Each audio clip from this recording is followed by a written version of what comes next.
Buddy. Greetings. Good to see everyone.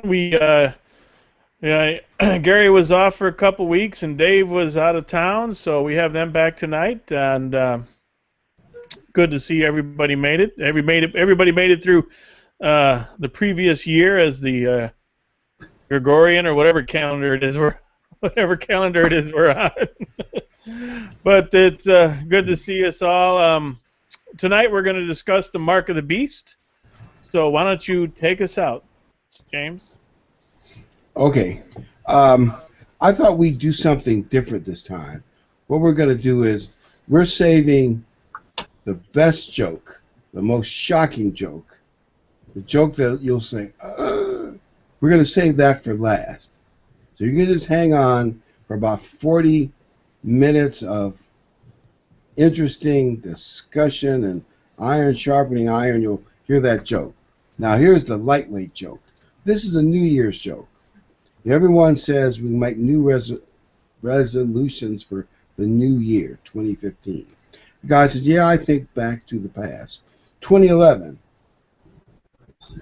I said I wanted to get my weight under 180 pounds. 2012, I said I wanted to get my weight under 200 pounds.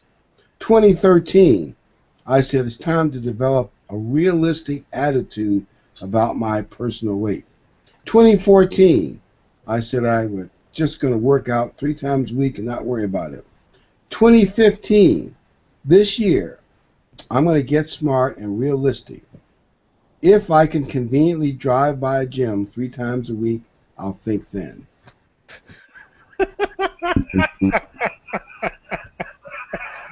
I can do that. You got to set realistic goals, you know. Yeah, that's a goal I can achieve. I can drive by the gym 3 times a week. Any comments, Dave? Yeah, I own a gym, and I struggle to work out 3 times a week, and I'm in the place every day. That's tough, I tell you. Do all that stuff you promise yourself. And as you get older, well, I have some excuses for my body, but I'll tell you later. This is an opinion article. It was in the opinion page of a local newspaper by one of the best scholars and economists of our time, Thomas Sowell. He's in his 80s, but people from that generation were a lot sharper than current day scholars. And I like what he said. He said 2014 is a year of anniversaries. That, of course, is the 100th anniversary of World War I. We'll get to that, back to that in a minute. It's the 60th anniversary of Brown versus the Board of Education. That's a good thing. It's the 50th anniversary of the Civil Rights Bill by Lyndon Johnson. But let's go to 2014. 100 years ago, Woodrow Wilson became president. He was the first president to openly claim that the Constitution of the United States was outdated and it limited what he could do, and he wanted to get around it. 100 years later, we're now moving dangerously toward getting around the Constitution, toward over executive rule and going around Congress. It's 100 years after that anniversary, after he says many years of courts eroding the Constitution. Something to worry about. When he goes back to World War I, at the end of that war, the victors carved out nations like Iraq, put 3 groups that hated each other in one nation, and did a lot of things that were wrong. Even though they claimed self-determination, they put the Bohemian Germans in states where they were out of place, and he rattles off a couple other groups, all of which made World War II easy and gave Hitler some easy victims to rescue.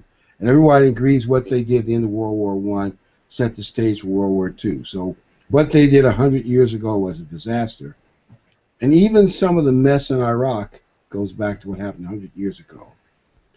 But one more thing to say on anniversaries. This is the 50th anniversary of Lyndon Johnson's War on Poverty. Lyndon Johnson claimed the goal of the War on Poverty was to end dependency on government programs and make people more self-supporting. But after trillions of dollars of spending, the exact opposite happened. There are a lot more people poor and on dependency than in 1964. And it appears we're now going back to more government dependency, not less. So those are some shocking anniversaries of the way America's headed. And I think well, I know that's probably not a popular sentiment, but it's one way of looking at the anniversaries of 2014. Yeah, I mean, just in my lifetime, America's changed so much. In my son's lifetime, my son tells me it wasn't like this when I was a kid. He's seen, when you're 33 years old and you remember seeing things were really different when you were 12, 13 than they are today. America's changing rapidly, and all change is not necessarily good. You know, there are some changes that are great, that need to be, I changed when I got married, and that was a wonderful thing. If I got divorced, that'd be another change. That'd be a terrible thing. So just to make something different, hope and change is not always the answer. You know, I was listening to Christian radio. They were talking about one change that everybody said was so wonderful: easy divorce, divorce on demand, and that started about 40 years ago. And they say now marriage is almost at the point of being obsolete. A lot of young people think it's not even worth bothering with. Yep. And I mean, a lot of them will tell you that. And God's rules are like, it's like gravity. It is what it is. So God blesses you for following the rules, and He punishes you for not. So when you get married and you do things right, there's going to be natural blessings that just fall upon you by obeying God, as opposed to the same two people living together working the same jobs, they will not receive the same blessings. Well, I just read an article. There's an association, the Bible Association, who once a year they put out a report, and they call it the State of the Bible report. And it was interesting. It said that today, less than 19% of the populace of this country thinks the Bible is significant in any way, good form, bad form, anything. In the 1950s, it was over 90%. Over 90% of the populace kept the Bible, referred to the Bible, and believed that their lives were connected to it. And now it's under 19%. And I have people who are continuous churchgoers or steady churchgoers that go every Sunday will tell me that the Bible is very important, but it's not more important than the traditions of the church. Wow. And I've had more than one tell me that. The traditions are as important. In fact, I had a Anglican priest tell me that the traditions were more important than the writings. Right. Traditions like Christmas, Easter. You know, like the Bible principle, I realize it's more involved, but when Christ said that, divorce was bad, what He said in Matthew 19, people say, yes, but you don't know the person I was married to. And so I do understand, the demand for quick and easy divorce is a bad thing. But what I would argue is, if people knew that marriage was really significant and important, maybe with what it should be, they'd be more careful about who they married. They get more counseling before marriage, and we'd have less screwed up people to go into bad marriages with. The majority of the country now is not married. I mean, majority of adults. And that hasn't existed, we think, in America's history, according to the Christian radio, up until just recently. So we're moving, well, we're moving fast away. And they say it doesn't matter how good the people, their intentions are, that somehow if you shack up instead of marriage, it's different, and it will have a different impact. Nobody believes that, of course. No, God removes the blessings from those homes. It's just that simple. And there's my way and there's another. And the churches aren't teaching that, from what I can see in a lot of the churches. They have people that come in, this is my new boyfriend, we live together, this is my next new boyfriend, we live together, or girlfriend, or however you want to do it. And it seems like the real tradition morality stuff is not being taught, from what I can tell. Well, you just look at our language. I mean, the English language has changed to adopt all this stuff. I never heard the word baby's daddy in my life until recent history, last 10, 15 years? I mean, that was my husband or something, but it wasn't my baby's daddy. Yeah, the whole language has changed to adopt this new strange set of ideas and lack of morality we live in. I was at a doctor's office, and he told me that I forget the numbers, but a number of women that worked for him, only one of them that was a mother was married, and the rest of them called having a baby getting a raise. So doesn't it seem like these churches are much more interested in retaining a large membership than teaching the truth? Well, that generates more revenue. I mean, that's the bottom line. Most of them.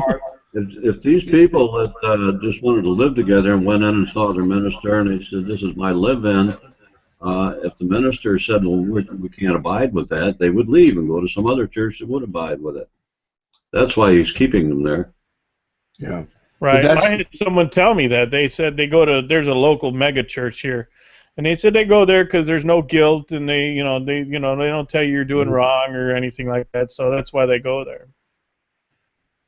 And speaking of church teachings, I think that's the first line of defense in America's moral decay was churches, at least many of them, stopped pushing basic morality. They wouldn't tell people you're shacking up, it's wrong. I understand, like you say, the pressure. And now, if you look at Revelation 13, we're going to discuss the mark of the beast. I want to say something about the mark of the beast that I think often people forget. It's clear when you read Revelation 13 that God is saying, in effect, if you accept the mark of the beast, you're in bad terms with the one true God of the universe, and his plagues, which will follow shortly thereafter, are going to zap you. So the mark of the beast is something we Christians cannot accept. And I think it's good to remember that it's something you have to accept. And I realize that a lot of people don't realize it. They think, well, maybe if they slip it into my Social Security card, I have nothing to do with it. It can't be that simplistic. I'm not saying I understand it all, but I do believe it's something we have to not accept.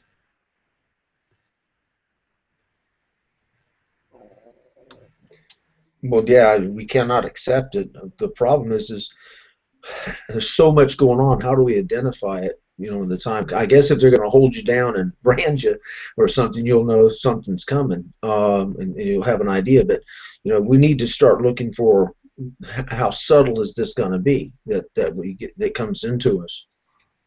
Well, here's what I think.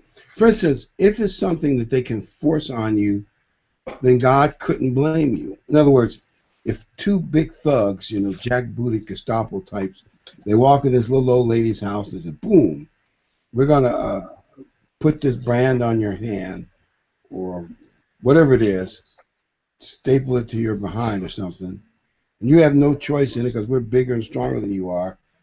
God couldn't zap her because she couldn't resist these big thugs.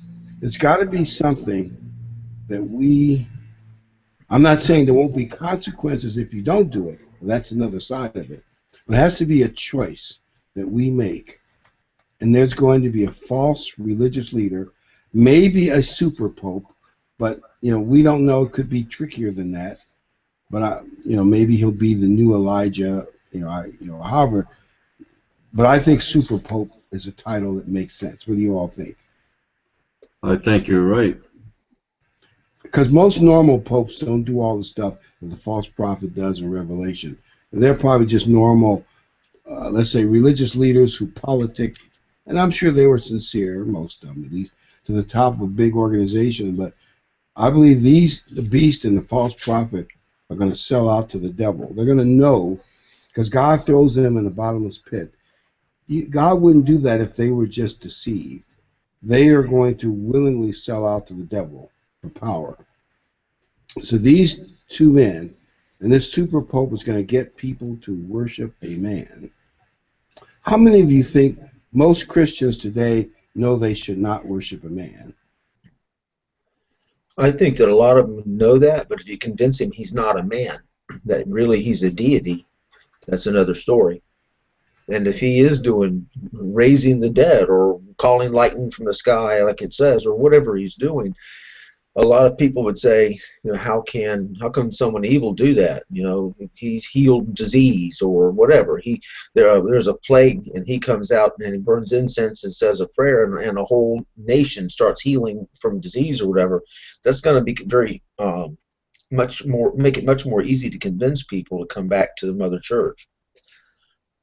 Yes, and at that time he's going to be, I think anyway, my scenario is that he's going to become such a spiritual leader that people are going to look to him and say he can't possibly be anything but God-like. And I think at that point, when he has that kind of power, he's going to set some kind of a standard of living that he'll call everybody to engage in. And to me, that's like the mark of the beast. Those few people who refuse to accept what he brings forth are going to be avoiding that mark. Well, and then when you have the leaders of other churches meeting with him and coming back and saying, I'm convinced this guy he's a deity. I mean, you get the guy who has a mega church with 10,000 members, and he comes back and he says, I met with him and I was in the presence of God. And then the people, they know him, they trust him. Next thing you know, it's going to be an easy sell. That's a good point. The guy will have charisma, and he'll have the devil behind him. We know specifically he'll call down fire from heaven. That's the miracle that Elijah did at Mount Carmel, and that's mentioned specifically. Thought occurred to me, if someone called down fire from heaven, but was not supporting Bible principles like the Ten Commandments, of course we in God's church would know he's probably the false prophet or a false prophet. But how many people in the world now really know the Bible, would remember that scripture in Revelation? Less than 19%, according to that Bible Association. In a couple more years, it might be less than 10%. Yes. They don't know the Bible, so they would be caught completely off guard by it. Let me just read Revelation 13, 11, and 12, just to kind of get into it a little bit. Revelation 13, 11, and 12. And I beheld another beast coming up out of the earth, and he had two horns like a lamb, and he spake as a dragon. In other words, it's like a false Christ, lamb, the lamb. But actually his words are from the devil. By the way, one commentary said, since the devil is inspiring these men, or in these men, behind these men, when you worship the beast, you're indirectly worshiping the devil. And that's what he's going to get the world to do. And I thought, that makes sense, doesn't it? Anyway, he spake as a dragon. So his words don't match his appearance. And as he exercises all the power of the first beast before him, and causes the earth and them which dwell therein to worship the first beast, whose deadly wound was healed. Do you think maybe this great political leader, maybe some generalissimo president, will maybe be wounded in war, they'll think he's dead, and he has a miraculous recovery. And people think, it's sort of like being resurrected from the dead. and that'll make him even more godlike. You know, I've been saying over the last few months there's another Adolf Hitler coming, but this time he's going to be nice. This time he's going to smile, and he's going to hold babies, and he's going to meet with people and try to, you know, it's going to look like he's creating peace. So when everything looks like it's getting better, and this guy's always the center of what's making it better, the disease is being healed, and people maybe are being resurrected or whatever. Why not accept a mark that he says to me, this helps us, it's better for the whole world. Accept a mark on your hand. You won't be able to see it, they'll be able to scan it or whatever. Why wouldn't you accept that when this guy obviously, and your pastor just came and said, I met with him and he's so nice, I felt like I was in the presence of a God. I mean, and he did this and he said that, and you know, and a guy you know your pastor. He's never lied to you. He's always been a good guy. Helped you out one time when he had a little trouble, and you know, why wouldn't I trust him? A Well, lot of the media stars will probably say what you just said, like Oprah Winfrey. well, I mean, the state of the world at this time is pretty bad, correct? I mean, global economic collapse, wars, and all that. People are gonna want to eat. They're going to want to be able to buy and sell, and they're going to take they're going to accept whatever it takes to get them there. They got starving children. Guess what? I'll take a mark. I'll take whatever you guys want to do. Yes, they go through all this stuff, I'm sure, to convince them it's okay, and it's not really the mark of the beast, but people are going to demand something in order to be able to eat, live, and do something. If you look at the parallel of World War II, which is somewhat of a parallel, not a total one, but Germany was in a great crisis where the mark was, so take a wheelbarrow full of marks, German dollars, get a wheelbarrow full of flour, total economic meltdown and chaos for the Weimar Republic. It was a series of years, but Hitler finally gets into power in all that chaos, and through making deals with industrialists, putting men in the military, and maybe the recession was easing up as he came along as well, all of a sudden Germany had order, some level of prosperity, and after a few years everybody was doing something. And even a lot of the critics says, well, at least he's brought order out of chaos. You can see the appeal, right? Right. Yeah, and I can see a father looking at his children and going, they don't have to get the mark. I'll get it so they can eat. So he gets it, but then he set the example so when their time comes, they get it as well. I can see a mother looking at her children. I mean, a mother, if you can see how a mother looks at her children. I mean, saying, I'll take this so that my children can live, when in fact it means nobody lives. Because as soon as the mother's gone, the children still got to eat. Right. Well, here's a possibility. This is, you all know Exodus 31:13 says the Sabbath is a sign between God and his people. Well, if the Sabbath is God's sign, would Sunday be the devil's sign? Especially people, the devil is called a light bringer. That's one of his names. And apparently he's bright and beautiful, and that's why he got vain. When people are bowing to the east, worshiping the rising sun, are they doing something that came out of pagan devil worship? They don't know that. I'm not saying they know it. But could you lump Sunday worship as part of a system which could be part of the mark of the beast? I'm not saying for sure, but it sounds to me like there's a religious element to it. A lot of those things in Revelation are symbolic, but there's got to be a religious choice element in here. And I just, tell me what you think about Sunday being sun worship, being the devil's day. Well, I mean, it's this religious leader is going to cause with the beast people to take this mark, and you're going to have to sign on to whatever it is that they're selling, religion-wise. Whether it's going to be some sort of global religion that brings all these religions into one, and you're going to have to buy whatever they're selling as far as religion in order to get in and get fed. So they're going to, it's going to be part of it. I'm sure there's going to be. It's pretty obvious it's going to be controlled from the Vatican.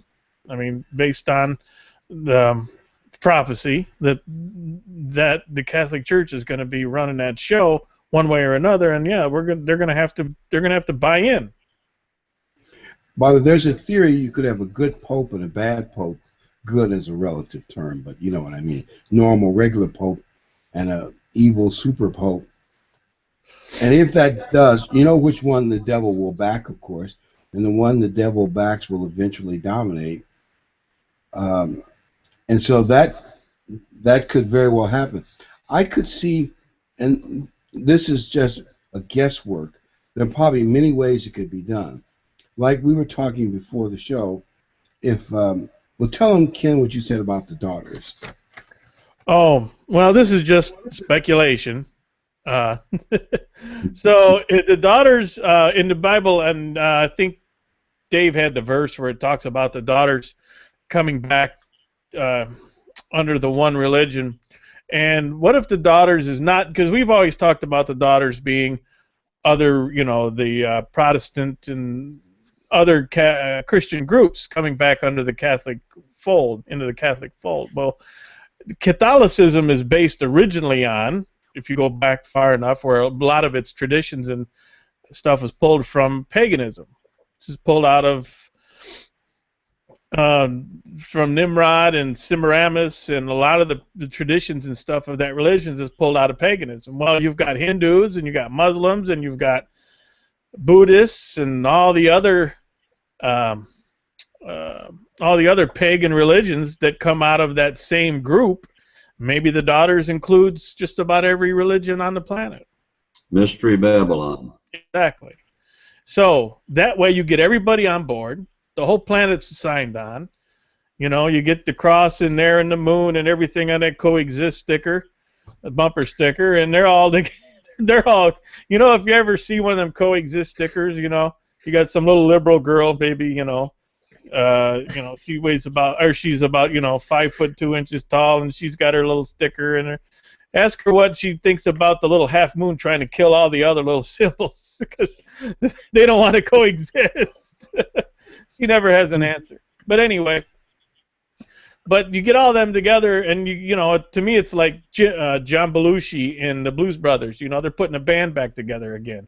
They're putting all the pagans back together again, and there you go. There's your one world religion, your one world government.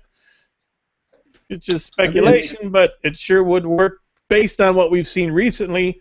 The Pope's trying to get them all together. He got a bunch of them together to sign on to the end slavery, the same group of people. Didn't he meet with Joel Osteen? That's what I was told. I don't know if it's true, but I heard he did. And he's meeting with I think so, yeah. The Greek Orthodox. He's trying to iron that big schism out. But here's a possibility. In the Roman Empire, they had a wide range of religions, and they didn't mind that, and they didn't mind Judaism either. That's why the church was able to expand in the Roman Empire. But later, in later centuries after the original apostles, they decided that everybody had to worship Caesar as a god, not as a man, but as a god. You had to burn incense to Caesar. I think it was something like once a year, and as part of patriotism, religious unity, nationalism, loyalty to the empire, everybody had to. You could still have your own religion, but you had to agree to certain basics. What if they did something like that? Everybody agrees that we should all worship the beast, whatever his title is, the emperor, the great emperor, Maximilius, whatever. And we all should agree maybe to Sunday worship and a couple key principles. And then you can do whatever else you want in your local churches. But everybody once a year would have to go somewhere and verify and bow down and burn incense or whatever the deal is that you worship the emperor. And then, and then what they did in Rome, they got a certificate. Well, if you didn't get that certificate, and Christians didn't get it in later centuries, you could be under some real pressure. But the way it's written in the Bible, there's even more things they can do than what was done in the 2nd and 3rd century. Well, some of the religions that Ken named are already open to that kind of thing, because they're religions that, as long as you believe anything, you're a believer. So you believe that way, I believe this way, but still the same because you believe.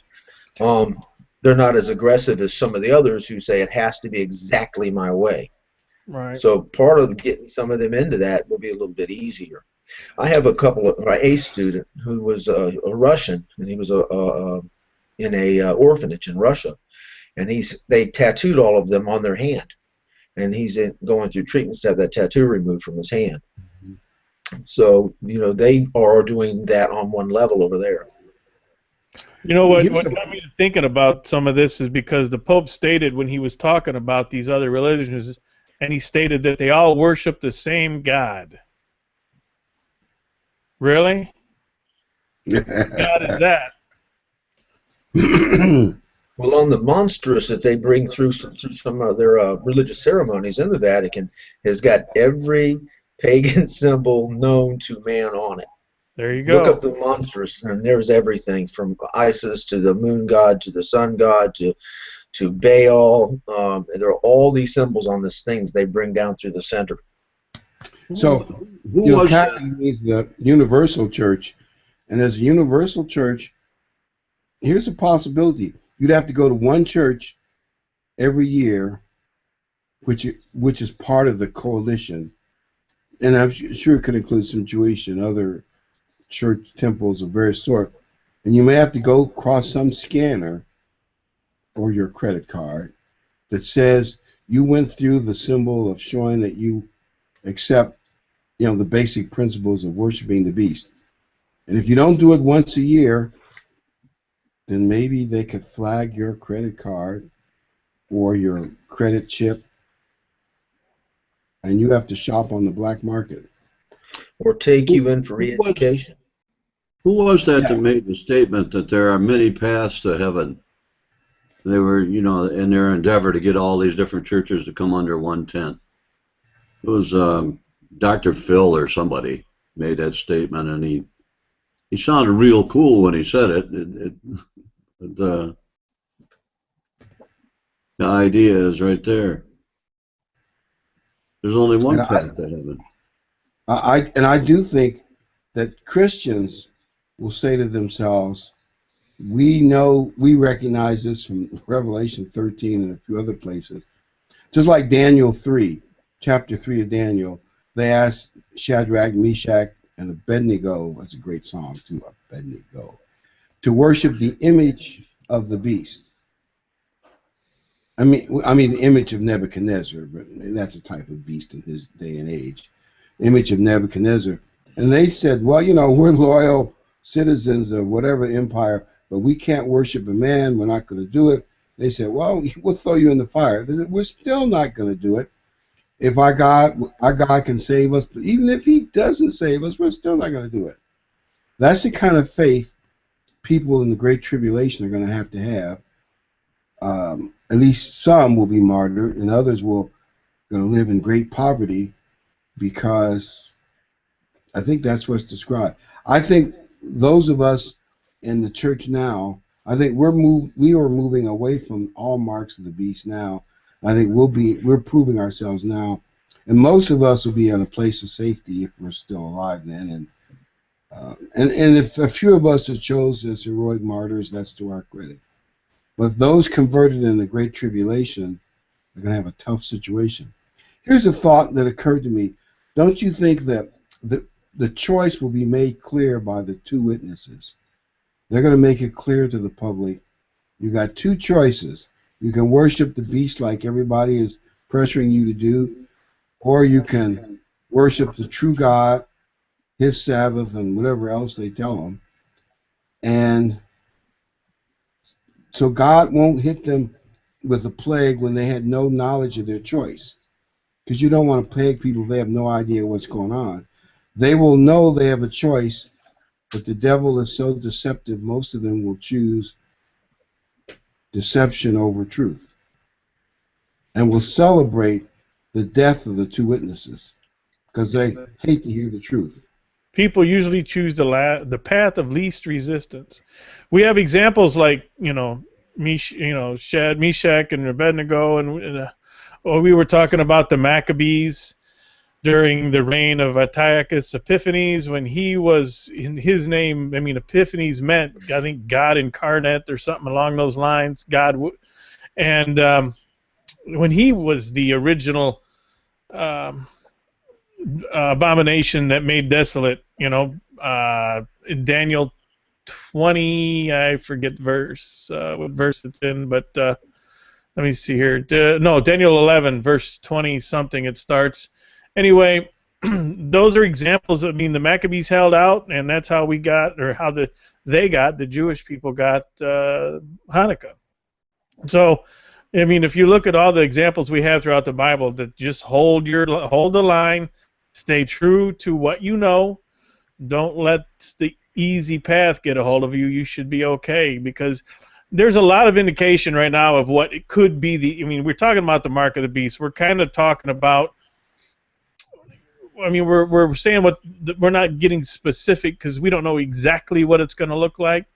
We're just talking about how it's going to be applied, and that it's going to be it's not going to be forced. We're going to have to take it, and we're not going to have to take it. But if we want to eat, we're going to have to choose to take it. And there's multiple ways this could be enforced with today's technology. There's all kinds of things out there, digital tattoos and chips and all that sort of stuff that we know, but we don't know any of what's going to go down. We just know that it's available now, and it wasn't in recent history. We know that there are systems for cryptocurrency, virtual currency that didn't exist, that exist today. There's something called a Bitcoin that's accepted by major corporations and businesses all over the planet for payment. Didn't exist years ago. Couldn't have done it.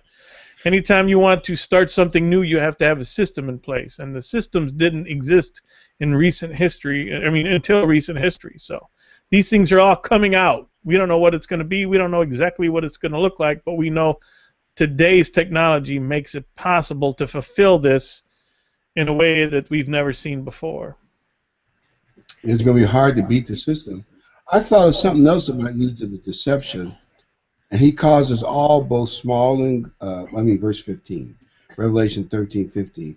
They have power to give life unto the image of the beast, which at least in the case of Nebuchadnezzar and Daniel was a giant golden statue. That the image of the beast should both speak and cause as many as would not worship the image of the beast should be killed. Now I wonder, could the statue itself start talking? I know I've heard of statues weeping and crying, and people think, oh, what a great miracle. Could they make a giant golden statue talk? They could do anything they want nowadays. Or maybe they do this special effect. Or maybe they could put lasers in it. And certain people, they pull up in front of the statue and they say, bow. And it's some, mainstream, solid, Christian who really believes in the Bible says, no, I'm not going to bow to a statue. That breaks the second command. Boom, a laser beam comes out of the statue and shoots the guy. Now, I realize that sounds like science fiction, but is that possible? You see what I mean? I'm just reading verse 15. We're to the point where almost anything is possible. You used to be able to say, don't believe anything you hear, and only if you see it do you believe it. Well, nowadays you can't believe it if you see it, because you just can't. Because they can do anything and make anything appear to be something totally opposite of what it really is. Today's dreams are tomorrow's. Today's dreams are tomorrow's reality. James, let me ask you this here. You say the two witnesses will make it clear to the public what their choices are. Isn't that another way of saying that the two witnesses are going to identify once and for all what the mark of the beast is? Yes, I think they will. And what you have to do if you want the sign of God. And I think they'll be unpopular. They'll be criticized by the media, which plays the role of the false prophet, and by the the false prophet as well. And I can see people saying something like, look, it's like a United Nation of churches. All the churches are united behind this one wonderful political leader and one wonderful religious leader. Why don't you all cooperate and stop talking about the Sabbath and whatever? You don't like this, you don't like Easter. What's wrong with you all? Can't you see the pressure they could put on us? Yeah. Well, the big thing is food. If you can't buy food and you got your children looking at you and you're counting their ribs, you start really having to think. I heard in North Korea right now they're eating grass, they're eating bark off of trees or whatever it takes. Yep. So You're you right. can imagine. Sorry about that. Yeah, but you're right. I mean, yeah, that they're getting diseases from eating the bark off the trees because they're starving to death. Yeah, it's a horrible dictatorship. And probably even Stalin did this in the heyday of the Communist Empire. They poured the food into certain sectors of Russia where the bureaucrats and others all supported him. They ate reasonably well, at least for Russia. But certain poor areas like parts of Ukraine, they starved. They took all the food away from them. The general Russian public didn't know about it, of course. The West only heard rumors of it, of the 2 to 7 million that starved in Ukraine in 1932. But evil dictators can get away with a lot of stuff. Obviously, God can get people through that who he wants to get through it, some kind of black market. But obviously, you're going to be at a real disadvantage if you don't have the. However they do it, like you say, there's a lot of technological ways of doing it. You haven't had your card or your mark updated. Have you gone in to worship the emperor? Your certification that you're loyal to the system? If not, what's wrong with you? And there may be an education program you have to go through before you're lucky enough to get the mark. You may have to earn that mark. You may have to go in and be taught whatever they want you to know so that you're qualified to get that mark. Mm-hmm. I mean, you can sell anything. Got to accept the brainwashing. And Well, they've been doing working on brainwashing us all for a long time now. Watch Water's World. But we're resistant. And I was just thinking, this might also apply 1 Thessalonians 5. And maybe this will be part of that world. 5 verse 3. 1 Thessalonians 5 verse 3. For when they shall say peace and safety, everything is wonderful under this great new emperor, which the Bible calls the beast, and the super pope, or whatever his title is, the great false prophet. Maybe he'll be the new Elijah. It's peace and safety. Then sudden destruction comes upon them as travail upon a woman with a child, and they shall not escape. But you, brethren, are not in darkness, that day should overtake you as a thief. And then it just says we should be wide awake spiritually, so we're not caught off guard. That's going to be the kind of message the two witnesses will preach to those who don't fall under the spell, because it is going to fall apart, their empire, and bad things are going to happen. But for a little while, they're going to be on top of the world. And, well, as I say, I believe we'll be in a place of safety, but the two witnesses will have to tell the people of the world, and maybe a few heroic martyrs with them, their choices. Because you're going to have to choose between God or the devil's man, the emperor.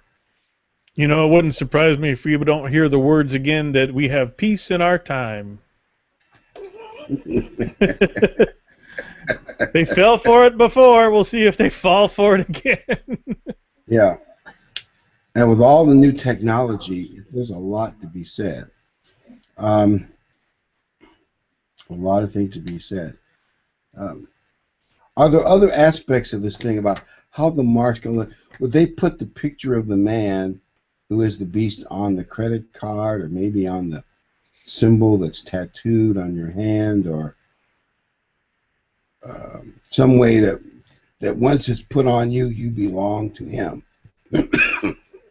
That's probably the that will probably be, generally how they want to do it. I mean, with the technology, they can make the thing look any way they want. Say a man's picture with a ring around his face like the sun shining behind him. That'll fit a certain pagan model. And the man's face and the sun around him. Would that make a great mark of the beast? They could do it. They have digital tattoos now. Or put it on your credit card. By the way, would that mean we have a cashless society? Yes.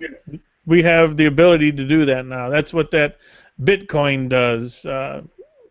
It's a long, drawn-out process. I mean, to describe it all, but until recently, that technology, the system didn't exist for that, but it does now, and it's accepted and trusted. And like I said, a lot of people accept these things called Bitcoins or cryptocurrency, and I mean, they have values up. Bitcoins have gone up to $1,200 right now. I think they're settled in $500 a piece, and they have value. They're accepted.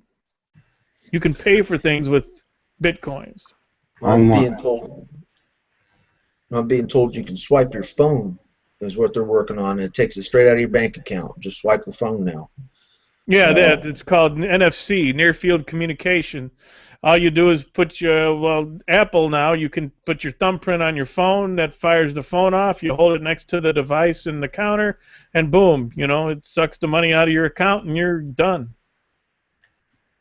Somebody said there was some device they're speculating with the moment you walk into some coffee shop, it picks up your credit card or whatever the details are, this other card, and it knows who you are and what your account number is. If you buy anything in that store, you just go to the cash register and they know who you are, and I guess you give them your name or something, and automatically no cash is exchanged. They know it goes just that quick. Right. And supposedly, was it Starbucks had their own system? Oh wow! Because they were accepting this other one. Yeah, they were accepting that method of payment. Yep. And so you can see how they could cut off your credit if you didn't once a year worship the emperor, show your loyalty to the religious system, or maybe go to a sunrise service, or maybe we can speculate on the. And there's maybe a big picture of the emperor in the front of the church, and everybody bows to him and says obeisance. And you have to go to one of those maybe once a year or something like that, or you don't get your card certified. That's very possible, isn't it? Or worse than that. Go ahead. I'm sorry, David. Go ahead. Worse than that, when they realize that you didn't get to your service, they empty your account for the betterment of the good for everybody else. I think, to me, it would seem to be, if you think about the way the world's working today, and most people are either agnostic or atheist, or a lot of people are pagan or whatever you want to call it, some other religion. I think it'll be more subtle, but it'll be obvious to us what it is. I think to the general population, it'll be no big deal. I don't, what do I care? I'll take the money and I'll eat, and what they want is nothing. It doesn't mean anything to me. But to us, we'll know better, and so we won't want to participate, obviously, because we'll know who it really is and what they really are getting from us. But I don't think the world is going to be. I don't know if the world maybe, but they're going to have to worship. But how worship? Worship by accepting a mark. Worship by some small inconvenience to them throughout their life that doesn't mean much. I just don't think it'll be. I think it'll be subtle, and I think that would be more effective than something that everybody get on your knees now and worship whatever. I think it'll be more subtle than that. That's how it usually works. I can see one point here that you said that I believe will happen. To the average person, they won't care that much. Well, if I have to say I believe that the emperor is God once a year, or sign a certificate or bow, or something saying the emperor is a god or something, and that's what it takes to prosper. Hey, it's no big deal to me. I'll just say it once a year. Most people won't care. No, I don't think they will. It's a lot easier to stab you on the back while hugging you than to sneak up on you. Yep. And maybe they'll even get extra money or extra credit in their account when they do it. Yep. A bonus. Maybe it'll be their Christmas bonus.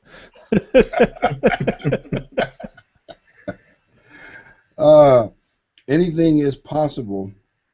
And there may be more we could talk about this. Maybe we could save some of this till next week. The other part I was going, this has to do with technology. We can maybe discuss it next week with a few other scriptures. You know, the right hand and the forehead represent monitoring our actions. That's the hand. The forehead monitoring our mind and our thoughts.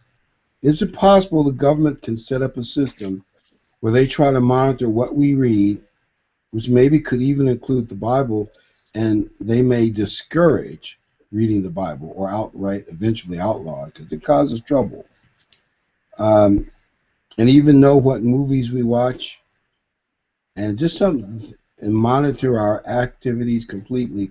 That might be a good thing to discuss next week. What do you think? It's more of a technology thing, but it's related to the mark of the beast and how big government will want to take control of our thoughts and our actions. We assume this super government will be in Europe somewhere, at least headquartered over there somewhere. Mm-hmm. What do you all think about for next week?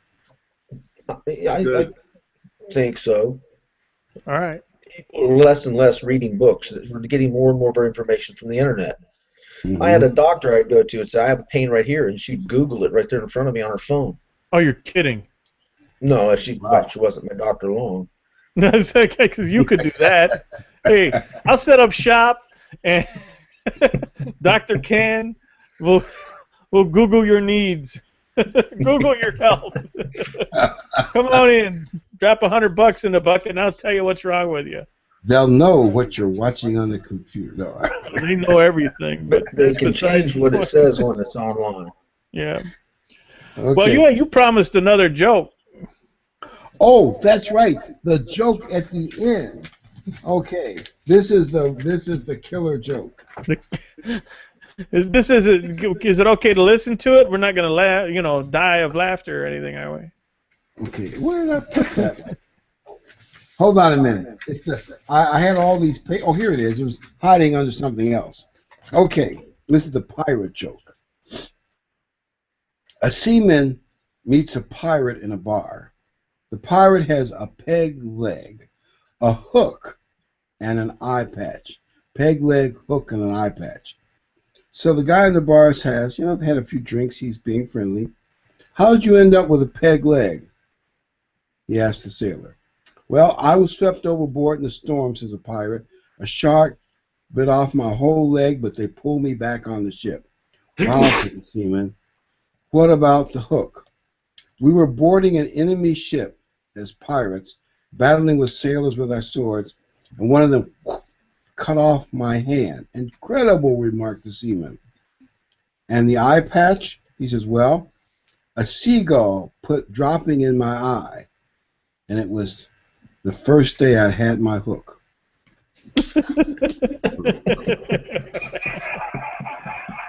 Oh, my. Good thing you saved that one for late night. Okay. All right. One more final corner one. What did the beach say as the tide came in? Long time, no sea. Oh, my.